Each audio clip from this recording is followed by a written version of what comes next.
Level 1, the simple version. General relativity is Albert Einstein's theory of gravity. That's it. Gravity, the thing that keeps your feet on the ground, holds the moon in orbit, and makes dropped objects fall. Einstein just figured out a much deeper way to think about it.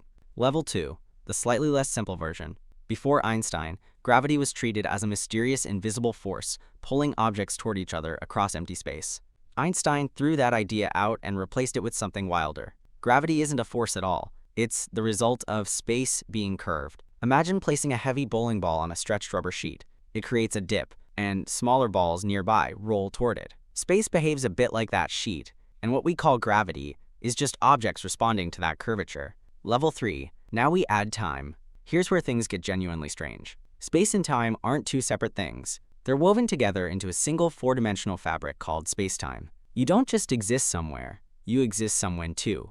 And those two things are inseparable. Massive objects, stars, planets, black holes, don't just warp space. They warp spacetime. Gravity is the curvature of spacetime caused by mass and energy. Level 4. Curvature has rules. Curved spacetime can't just do whatever it wants. It's constrained. At small enough scales, locally, spacetime always looks flat, the same way Earth looks flat when you're standing on it. And flat spacetime has a very specific meaning. It obeys the rules of special relativity. That means the speed of light is always the same, moving clocks tick slower, time dilation, moving objects appear shorter, length contraction, and velocities don't just add up the way you'd expect. If general relativity is like the surface of a globe, special relativity is the experience of standing on that surface. Mathematically, the whole structure is called a pseudo-Riemannian manifold with Lorentzian signature, which is a mouthful, but basically means a smooth, curved spacetime with a very particular geometric flavor.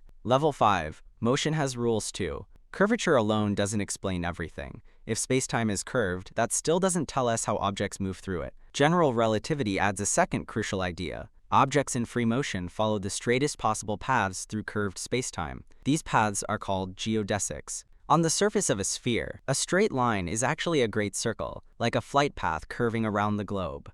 In curved spacetime, a straight path is what we call a falling orbit. The moon isn't being pulled toward Earth. It's just following the straightest path it can through the spacetime that Earth's mass has curved around it. And why do we feel gravity standing on the ground? Because the ground is pushing us away from our natural free-fall path. That pressure is what we experience as weight. This is the equivalence principle. Being stationary in a gravitational field feels identical to being accelerated in empty space.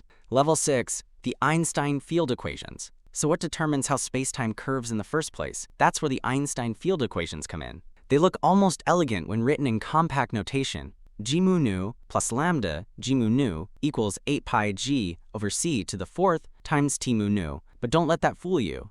Hidden inside is a system of 10 coupled, nonlinear partial differential equations of the second order. They describe how all the contents of spacetime, matter, energy, pressure, momentum, radiation, determine the geometry of spacetime, and vice versa. Spacetime tells matter how to move, matter tells spacetime how to curve. It's a dynamic, self-consistent loop.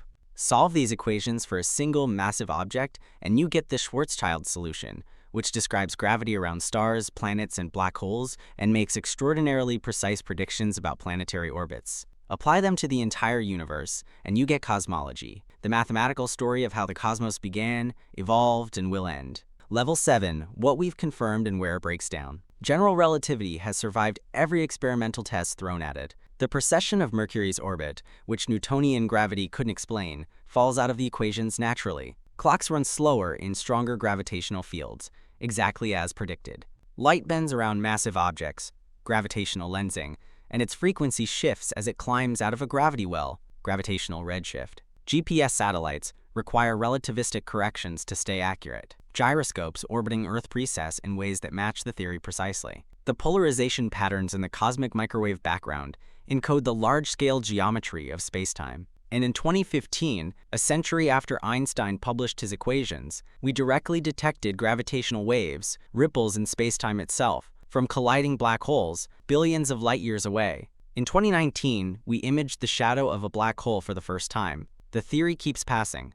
And yet, general relativity doesn't fit neatly with quantum mechanics. Both theories are incredibly accurate in their own domains, but in extreme environments, like inside black holes or the first moments after the Big Bang, they clash. Physicists have spent nearly a century trying to unite them into a single theory of quantum gravity. Many ideas exist, but none have been confirmed.